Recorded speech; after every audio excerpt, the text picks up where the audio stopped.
Hello guys, welcome back to my channel. তোমরা সবাই কেমন আছো? আশা করছি অনেক ভালো আছো, আর আমি কিন্তু অনেকটাই ভালো আছি। তো আজকেও দেখতে পাচ্ছ আমি কিন্তু রেডি হয়ে গেছি, আর রেডি হয়ে বাইরে বেরিয়েও গেছি। বাড়ি থেকে আর ইন্ট্রো নিতে পারিনি, তো সেই কারণে বাইরে যখন স্কুটিতে তেল ভরলাম তো তখনই ইন্ট্রোটা নিলাম। তো তারপরেই আমি চলে আসলাম যেখানে আমি প্রতিবার বাইরে বেরোলেই বলি যে আসি, দণ্ডেশ্বরীতে এই দোকানটায়। কারণ আজকে এসছি অন্য কারণে, আমার বান্ধবীর জন্মদিন, আমি সেখানেই যাচ্ছি। আর ভাই প্রাইভেট যাচ্ছিলো, তো বললাম চল আমাকে দিয়ে আসবি, তো নিয়ে এলো। আর আমি যেই বললাম যে এত গরম করছে, সেই কিন্তু আমার সামনে একটা টেবিল ফ্যান জুড়ে দিল, এতটাই মানে গরম করছিল কি বলবো। দেন আমি বললাম যে কানের বা কিছু দেখাতে, বান্ধবীর জন্য নেবো, বান্ধবীর আর কি জন্মদিন, সেখানেই যাচ্ছি।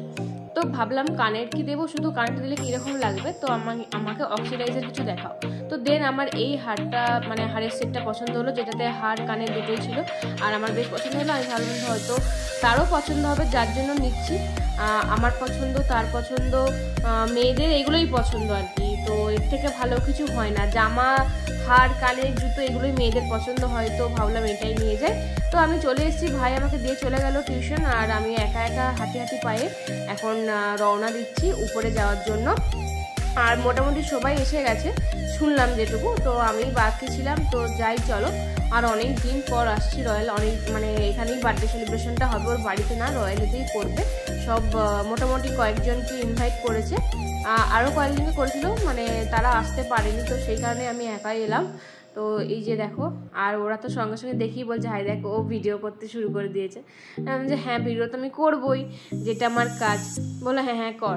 তো আমি প্রচণ্ড পরিমাণে রেগে গেছিলাম অন্তরার ওপর, যে তুই আমি না আসা সত্ত্বেও কেন কেক কাটলি। আর আমি ছাড়া আরও কয়েকজন আসেনি, কিন্তু তা সত্ত্বেও কেকটা কেটে নিয়েছে। তো তারপরে আমি গিফটটা দিয়ে দিলাম। তো বললো যে দেখ, আমি কাটতে চাইনি, কিন্তু বাকি দুজন আর কি ছিল যারা, তারা বাড়ি চলে যাবে তাড়াতাড়ি, ওদের এখানে বাড়ি না, সেই কারণেই বললো কি যে কেকটা কেটে নিতে। তো সেই কারণেই কেটে নিয়েছে। ঠিক আছে চল বাদ দে। তো দেন আমি একটু খাইয়ে দিলাম, ও আমাকেও খাইয়ে দিল, আমি একটু গালেও মাখিয়ে দিলাম। তখন সবাই বলছে যে কেউ মাখালো না, কেউ মাখাতে পারলো না, তুই ঠিক মাখিয়ে দিলি, আর রাগও করলো না। আমি বলছি এটাই তো আমার কেলমা। তো যাই হোক, তারপরে খাবার অর্ডারও দিয়ে দিয়েছিলাম, আর খাবার চলেও এসেছিলো, মানে আমি অর্ডার দিইনি, আজকে সব কিছু অন্তরার তরফ থেকে আমাদেরকে ট্রিট দিচ্ছে। তো মোটামুটি সবাই এসে গেছে। আর আমার তো চিকেন ললিপপ দারুণ লাগে, রয়্যালের চিকেন ললিপপটা খুবই সুন্দর খেতে। তো আমি দুটো ভাগ নিয়ে নিয়েছিলাম, দুটো এক্সট্রা ছিল, আমি তার মধ্যে নিজের তো একটা ভাগ ছিলই, আর দুটোর মধ্যে আমি আরেকটা নিয়ে নিয়েছিলাম। আমি বলেছিলাম যে আমি এটা আরেকটা নিচ্ছি। তো বেশ ভালো লাগলো, খেতে খেতে বেশ গল্প টল্প করছিলাম, আর কয়েকজনকে মিশও করছিলাম যারা আসতে পারেনি। তো যাই হোক, তোমরাও অন্তরাকে বার্থডে জানিয়ে দিও, করে দিও।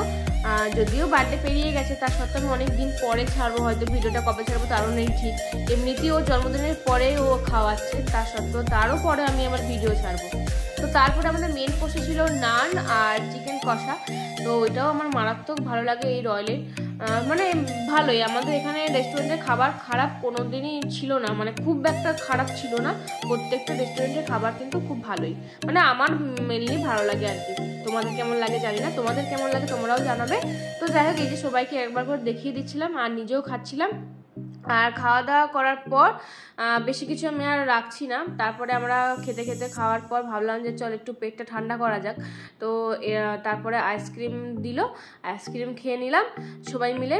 আর সবাইকে দেখে দিলাম, সপ্তমন আইসক্রিম খেতে খুবই ভালোবাসে, সেজন্য ও দুটো নিয়ে নিয়েছে। আমার একটাই ঠিক আছে, আমার এটা খেতে এখন অনেকক্ষণ টাইম লেগে যাবে। তো যাই হোক, তারপরে আমি বললাম যে সবার ভিডিও করছি, আমার ভিডিওটা একটু কেউ করে দে। তো আমার ভিডিও করতে বললেই সেই ফোন অন্য জায়গায়, অন্য মুখগুলো কি খোঁজে, আমার মুখটাকে কেউ রাখে না। তাই বললাম ভাই সবাইকে আমি দেখিয়ে ফেলেছি, আমার মুখটা দেখা, আমার ভিডিওতে আমিই থাকি না সবসময়, অন্যজনকে বেশি রাখি। তো যাই হোক, সেজন্য ওই একটুখানি তার মধ্যে করে দিয়েছে, এটাই আমার অনেক, কারণ কেউ তো করতেই চায় না। তো যাই হোক, এই করে করি। তারপরে অন্তরাকে বললাম চল গিফটগুলো খোল, দেখ পছন্দ হয় কি না, জানি না পছন্দ হবে নাকি, তবে আশা করছি পছন্দ হবে, কারণ আমার পছন্দ হয়েছে। তো ও বলছে যে হ্যাঁ আমারও হবে। তো কিন্তু প্রথম থেকে দেখি বলছে দারুণ দারুণ। আমি তুই দেখলি না, দারুণ দারুণ বলছে হ্যাঁ উপর থেকে দেখতে পাচ্ছি খুব সুন্দর। তো যাই হোক, ওর যে পছন্দ হয়েছে এটা ভেবে দেখে খুব ভালো লাগছে আমার, যে বেশ ভালো লেগেছে, যেটা নিয়ে যাচ্ছি সেটা ওর পছন্দ হয়েছে। তো তারপরে এই যে এইটা হচ্ছে যে দেবলীনার গিফট, দেবলীনা যে দিয়েছে, এটাও কিন্তু খুব সুন্দর। এটাও একটা নেকলেসের সেট ছিল, বেশ পুঁতি দিয়া, বেশ ভালো দেখতে। আর একটা গিফট আছে, এই গিফটটা তো খুবই সুন্দর হয়েছে। মানে এরকম গিফট পেলে মানে কি বলবো, মেয়েরা এরকম গিফটই চাই, মানে আমি তো চাই। তাই এই যে যারা যারা ভিডিও দেখছে তাদের সবাইকে বলছি, মানে ওদেরকেও বলছি যারা যারা আমার ভিডিওতে আছে, যে আমার জন্মদিনে এরকম গিফট দিবি যেরকম সব কিছু গিফট ওদের পড়েছে। আর এই ওয়াচটাও ওর বন্ধুই ওকে দিয়েছে, তো খুব সুন্দর হয়েছে। দেখো এই গিফটটা এরকম করে বয়ফ্রেন্ডরা দেয়, কিন্তু এটা বয়ফ্রেন্ডের নয়, ওইটা ওই যে রূপসা দিয়েছে, মানে ওর বোন দিয়েছে।